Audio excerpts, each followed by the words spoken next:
Hello दोस्तों, स्वागत है आपका मेरे चैनल हॉरर स्टोरीज़ में। और आज मैं आपके लिए एक बिल्कुल सच्ची डरावनी कहानी लेकर आया हूँ।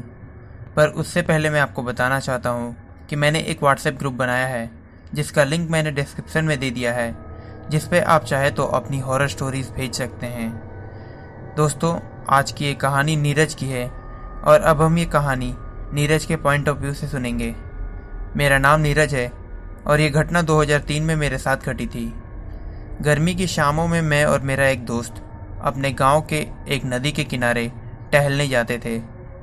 नदी के पास का इलाका शाम में बिल्कुल सुनसान रहता था, क्योंकि नदी के किनारे ही शमशान घाट था और शमशान में लोगों को यहाँ आने से डर लगता था। पर हम इन बातों को नहीं मानते थे और हम रोज शाम नदी के किनारे जाके सिगरेट पीते थे। एक दिन शाम के करीब 8 बज रहे थे और मैं और मेरा दोस्त वहाँ घूमने गए थे। हम दोनों ही नदी के किनारे पे बैठ गए और हम दोनों बातें करने लगे। हम दोनों को बातें करते करते ऐसा लग रहा था जैसे पानी से कोई चीज़ हमें घूर रही हो। पर मैंने और मेरे दोस्त ने इन बातों पे ध्यान नहीं दिया और फिर मैंने अपने दोस्त को सिगरेट जलाने को कहा। तो फिर उसने सिगरेट जलाई और मैंने माचिस की रोशनी से मेरा ध्यान अचानक से नदी के पानी में गया।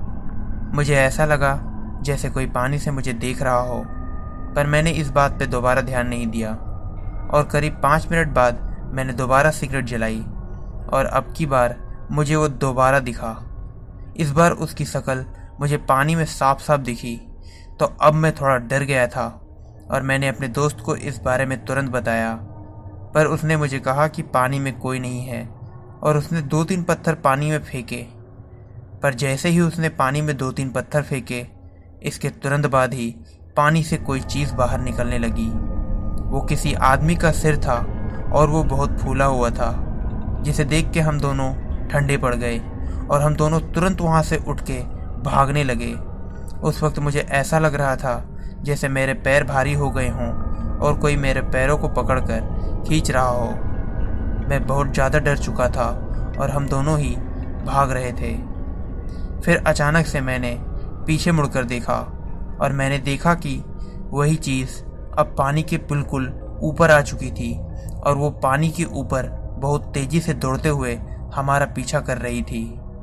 पर हम दोनों थोड़ी देर में भागते भागते उस नदी से दूर आ गए और हम अपने घर पहुंच गए। पर उस घटना के बाद कुछ दिनों के लिए मेरी तबीयत खराब हो गई थी और वो घटना आज भी मेरे मन में ताज़ा है। तो दोस्तों, कैसी लगी आपको ये हॉरर स्टोरी कमेंट्स में ज़रूर बताएं। और अगर आपको भी ऐसी ही हॉरर स्टोरी सुनना पसंद है तो हमारे चैनल को सब्सक्राइब करें और बेल आइकन को दबाएं।